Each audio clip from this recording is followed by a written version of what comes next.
All right, good morning, everybody, and good to see we got this many people in here this morning. That's good. Bruce, where do you want to start this morning? I would open with our regular agenda. Let's start with the pledge, please.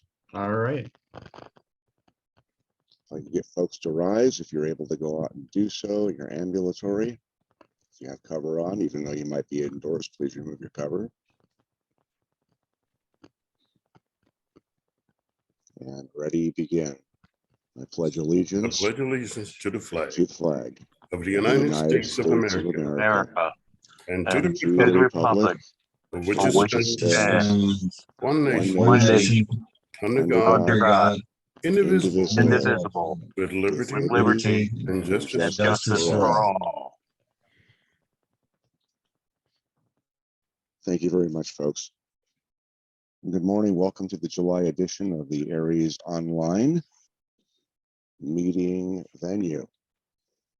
We usually start off asking for folks that are new to ARES, first time at a meeting, virtual or otherwise, to do introductions, where you're from, who you are, what your interest in both amateur radio and ARES might be. And if you would like to do so, and you know how to, use the icons that are available within Zoom to go out and do the raised hand.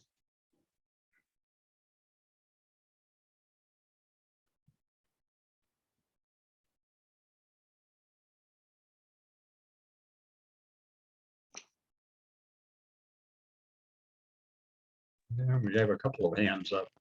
Tim, go ahead. Hello, everybody. I'm Tim Marshall. I'm a brand new ham. I've had my ticket for just over a month, but I'm not new to radio. I've been an electronics technician in the Navy I retired after 20 years, and I stayed with the Navy for about 15 years since then. And I actively work with radios and especially antennas. I'm an electromagnetic compatibility engineer for the Navy. I am both happy and sad to hear that for you. It means I fix rusty bolts.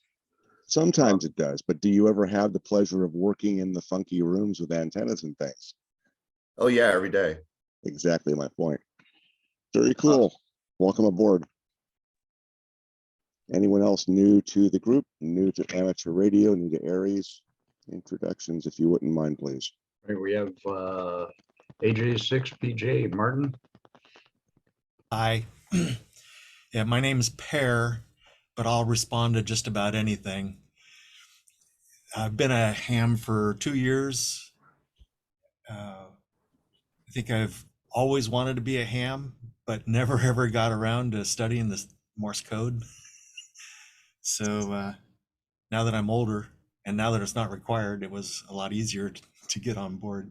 I think my interest in ham is mostly just emergency preparedness and being able to deploy to the field. So I'm still learning about that. And anyway, so I'm glad to be here. This is my first meeting. Eric did an overnight shift at the San Diego 100 all night long. It was cold. Very good. Welcome on board as well. Welcome aboard.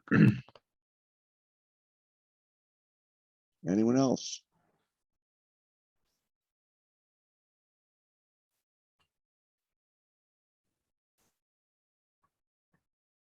All right, if we're not seeing anyone additional, move on the section announcement with Dave, N8KVC, our section manager. Right. We also have this weekend the IARU HF World Championship contest or challenge, whatever you want to call it. Yes, we do. And then on the 21st, we have the hospital drill. The 16th is a scouting event called On Target. And if Kevin were here, I'm sure he could tell a little more about that.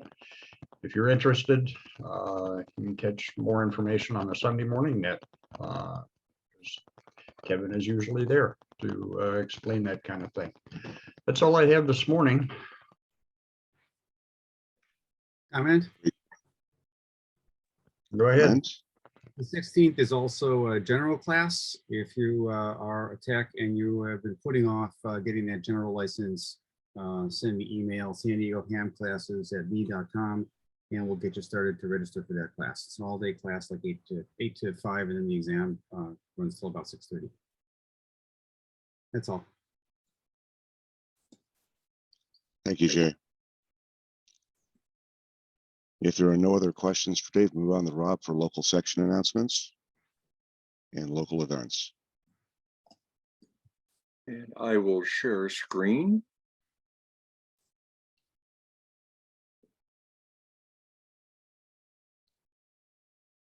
And can you see that? You're good to go. Okay, so for future ARES meetings, we have field day anecdotes is the topic of today. And we'll also be talking about the hospital drill in a little bit. The August meeting is San Diego County OAS update. We'll have a rep coming in from the county OAS, and then future months we've got animal rescue, and then experience in Valley Center and their VARA FM digital gateway builds. They've been doing a lot of that. November, we have a world WinLink update coming in by our cross-border Mike, who will tell us about the build outs that he's been doing in the Caribbean, Central America, and South America. And December, the EC for Ramona will be telling us about the nets that they run in the East County from Ramona to Ranchita. So that's future ARES meetings. Hit that slide. There we go. So future ARES planned events, we have the full-scale exercise coming up on Thursday, the 21st. And it starts at 8 o'clock in the morning. I'll talk about that a little bit more in a minute. ARES Activity Day being planned for the end of the month, July 30th, the 5th Saturday.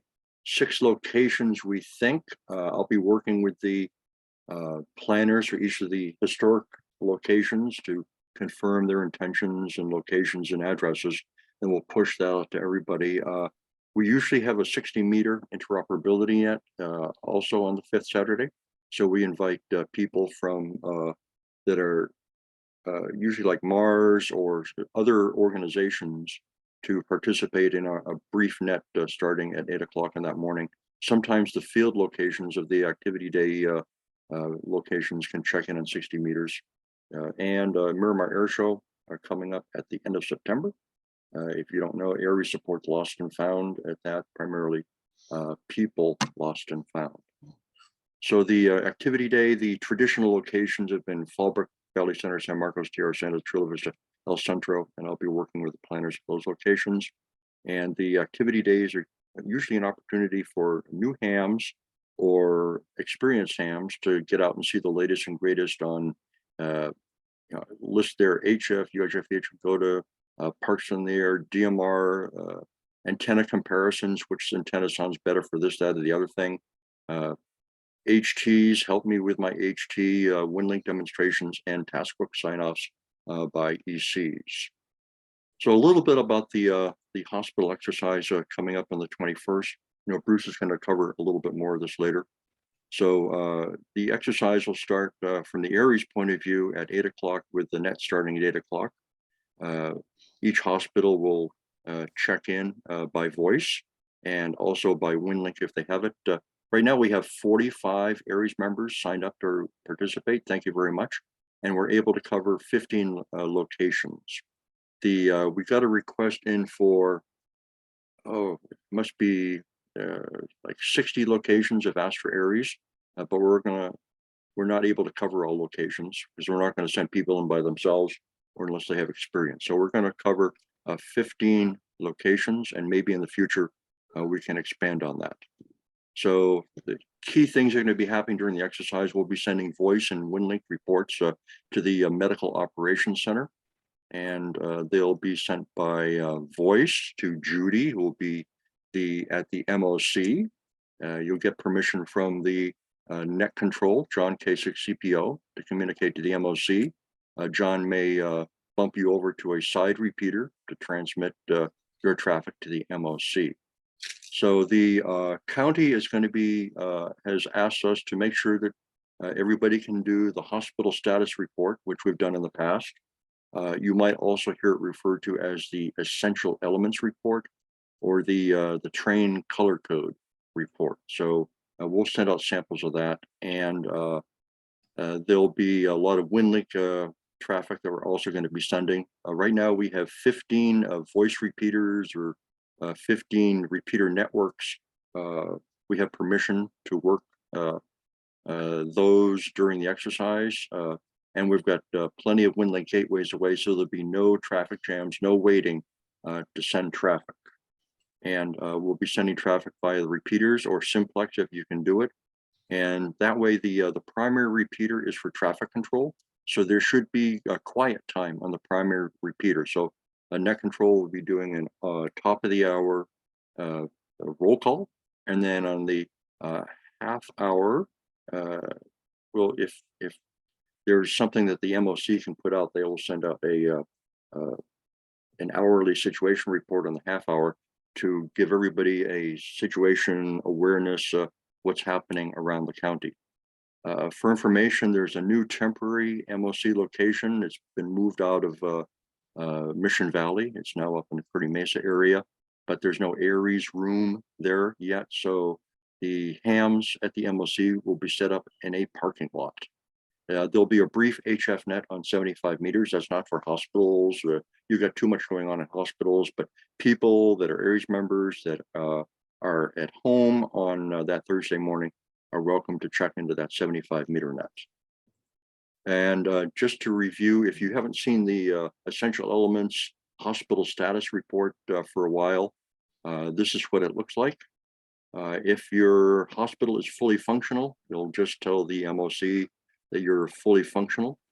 And but if there's some things that are degraded, you can go into detail. We'll push this out via email to everybody so they can print out a paper copy, hand it to your incident commander, and ask them to fill it out. And the incident commander will be sending this report in via web EOC, but we're asking that we also communicate this for ARES practice in parallel to web EOC via ARES ham radio channels. So, and down to the bottom right-hand corner there, it's actually, it's a very long form. I snipped this off so it would all fit in one slide. You'll see the color codes there for the, those are train categories. I don't remember what train stands for, but it's color codes for if they're doing an evacuation, what are the different categories of life support needed for patients being transferred away from a medical facility. And like blue, there is ambulatory to evacuate, and there's other ones, basic life support, advanced life support. So those are the color-coded train categories. And if you are fully functional, you don't have to read off the entire form to the MOC, just say fully functional. If just one area is degraded, just let them know that, 5 Foxtrot radiology is not functioning, but everything else is, to try to keep the traffic as short as possible. And Bruce, that's all I have. Back to you. I have one question on that form. And the question is that from what I could read in the very fine print, I mean, this would be something that the hospital would be responsible for, isn't it? Yeah, so they will tell us the status. We will ask them, what's your status? Maybe hand them a paper copy of it, and they'll check off the boxes, hand it back to us, and then we will transmit that information to the MOC. Thank you very much.